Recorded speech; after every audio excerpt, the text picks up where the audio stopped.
Bom, fala pessoal, aqui de novo do Universo Matemática, e bom, hoje eu tive aula de análise e basicamente eu queria trazer esses dois teoremas aqui que eu achei bem interessante.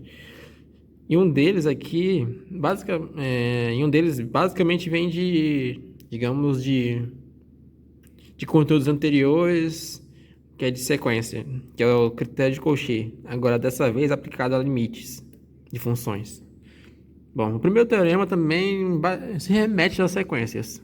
Porque se a gente tem uma função aqui, nesse caso, de x partindo partindo de um conjunto dos reais, onde tem a ponto de acumulação de x, se a gente vai ter uma função, nesse caso, que ela vai ter limite igual a onde esse limite dela existe, e f é limitada, então e numa vizinhança de A, isto é, a gente vai ter um delta maior que zero e um c maior que zero, está que se o x pertence a esse cara, então essa função vai ser limitada, ou seja, o módulo dela vai ser limitada. Bom, a gente sabe que, bom, o limite dela existe. Então a gente vai jogar na definição. Joga tudo na definição, tal, tudo mais. E a gente vai ver, a gente pode, como a definição nos diz que a gente pode tomar um delta não, um epsilon maior que zero, qualquer um, então vale para qualquer um. A gente pode tomar um número aqui, um. É isso que eu acho bacana na hora das demonstrações, que a gente pode escolher algumas coisas para, digamos, dar certo na nossa demonstração. Independente de qual que você escolhesse, daria certo. Mas, se vale para qualquer um, como diz a definição, então a gente escolhe um, que é mais, digamos, fácil de enxergar as coisas. Então, joga na definição, tal, e a gente chega nisso. F de x menos L é menor que 1. Ou seja, note que a gente quer aquele módulo ser menor que C, né? Então, vamos pegar essa f de x e transformar nisso. Ó, a gente tem isso aqui, não tem? F de x mais L menos L. A gente só acrescentou, somou zero. Isso não muda em nada. Então, a gente sabe que isso aqui, pela desigualdade triangular, que é menor ou igual que isso. F de x menos L mais L, que é menor que 1 mais o módulo de L. Ora, basicamente a gente partiu de que f de x é limitada. A gente sabe disso. Então, nós pegamos basicamente isso aqui. Usamos nossas hipóteses e tudo. Olha, a gente vê que isso aqui é menor que C. A gente toma C, C nesse valor. Ou seja, a gente conseguiu demonstrar que essa f de x aqui é menor ou igual que C, que é esse valor. Então a gente demonstra, nesse caso, opa, peraí. Tá certo. A gente demonstra, nesse caso aqui, que isso aqui é válido, nossa hipótese. E o critério de Cauchy, que é basicamente o de sequência, só que a gente vai usar para funções em limite, quer dizer. A gente tem uma função definida indo do domínio de x para os reais, onde esse x é subconjunto dos reais, e a gente tem um A ponto de acumulação. A gente tem nesse caso aqui que, como eu posso dizer, que o limite dela vai existir, é necessário que a gente tenha, nesse caso, um epsilon maior que zero, e um delta maior que zero, tal que a gente tenha, digamos, um xy pertencente a x grande, vai ocorrer. A definição é isso aqui, x menos a menor que delta, e y menos a menor que delta. A gente vai implicar que f de x menos f de y é menor que epsilon. Digamos, isso aqui é basicamente o mesmo critério de Cauchy lá para a sequência, só que agora a gente replica para funções. Então, vamos demonstrar a primeira parte, que é a ida. Bom, a gente sabe que essa função, o limite dela existe.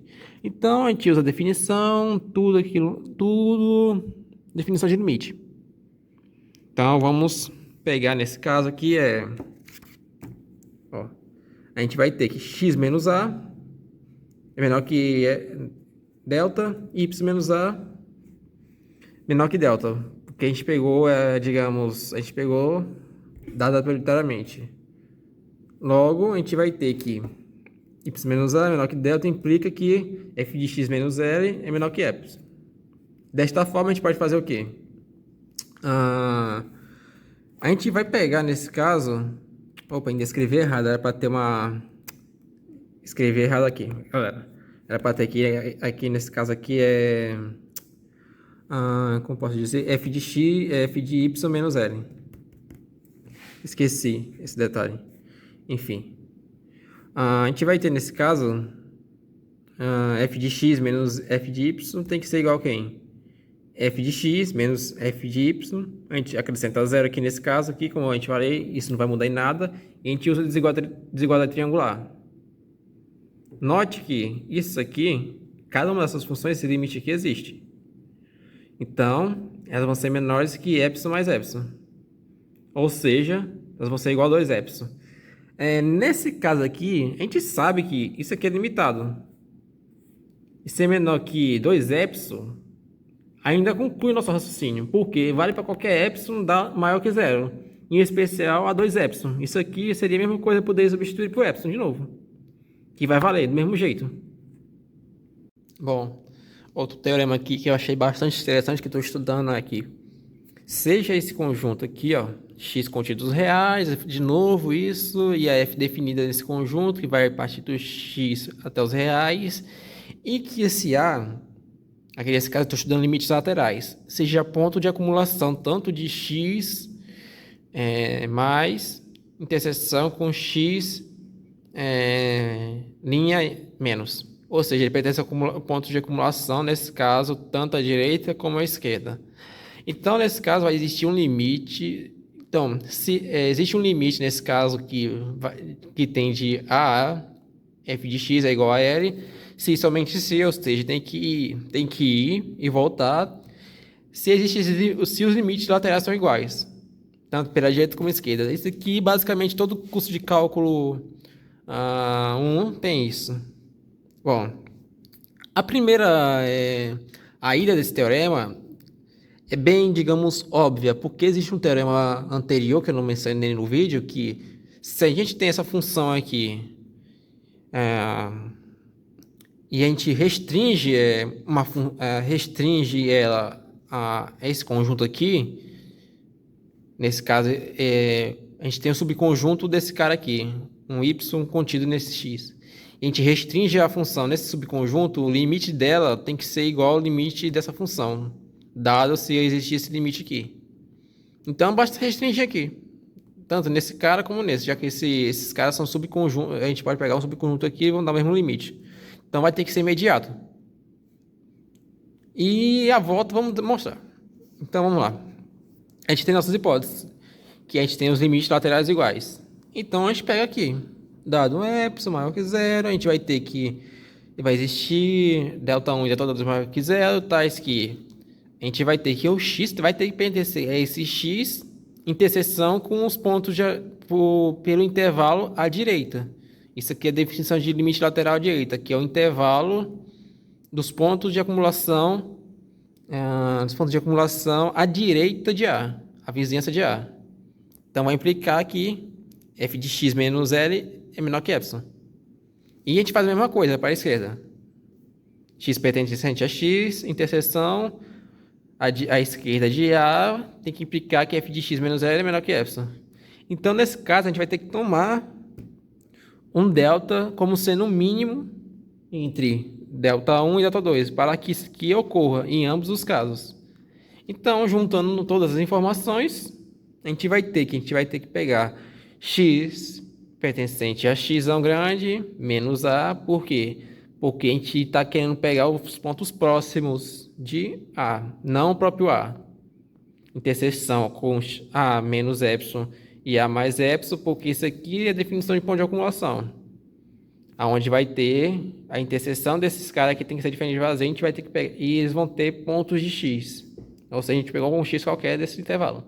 Vai implicar que f de x menos L é menor que epsilon. Ou seja, a gente conseguiu demonstrar que os limites laterais, supondo que eles são iguais, vai implicar que o limite da função é esse. O que conclui a ida e a volta desse teorema. O comentário da aula foi boa, eu achei bem bacana esse assunto, interessante esses teoremas, onde a gente consegue ligar ah, os assuntos de sequência com os de limite. Também porque a gente já definiu basicamente limite, definiu entre aspas limites naquele capítulo de sequências. E a gente já vai mostrando que a gente usa também algumas noções topológicas, como ela falou. Às vezes a gente vê um assunto que parece que não vai servir para nada na frente, mas a gente vê que vai ser alguns termos que a gente demonstrou atrás vai servir bastante para o nosso conteúdo. Por hoje é isso.